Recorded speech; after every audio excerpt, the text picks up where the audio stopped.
City Hall's latest efforts to lease hotel space is now going to be under scrutiny after $80 million has been approved for finding temporary housing for refugees. This comes just a few weeks after a scathing report uncovered overspending on similar spaces for the city's homeless during the pandemic.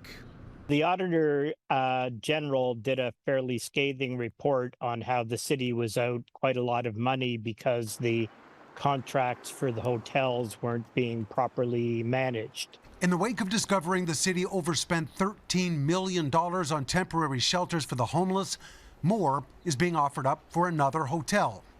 The 17-story Novotel near Yonge and Shepherd will provide 600 new emergency shelter spaces for refugees and refugee claimants, but at an estimated cost of $80 million. Money that some councillors want to make sure is fully accounted for. I'm just always horrified by those reports. The public expects you to not waste their tax dollars, and sometimes that happens just out of stupidity. The city opened a number of temporary shelters in hotels for the homeless during the COVID pandemic in an effort to provide physical distancing. Over 2 years, the city had ended up spending additional money for empty rooms, meal surcharges, and hotel management fees. What kind of guarantees can be made that that's not going to happen again? So one of the recommendations of the Auditor General was to allow our corporate real estate and management team to manage those contracts and let the shelter and support and housing administration staff manage the people side of it, if you will. Now the latest hotel is being leased in an effort to provide separate space for newcomers to Canada, along with supports for employment and schooling.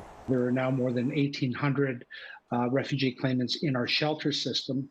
City Council directed staff to create a parallel shelter system for refugee and refugee claimants specifically. So this space helps to do that with dedicated programs. On the one hand, you welcome the opportunity to do the right thing for a lot of people in desperate need. So you just try to mitigate any of the negative impact and focus on just making this run as well as it possibly can. Fillion also points out that if the number of refugees using that space drops off over the next few years, he wanted to make sure that the city wasn't tied to a 5-year lease. Mark McAllister of City News.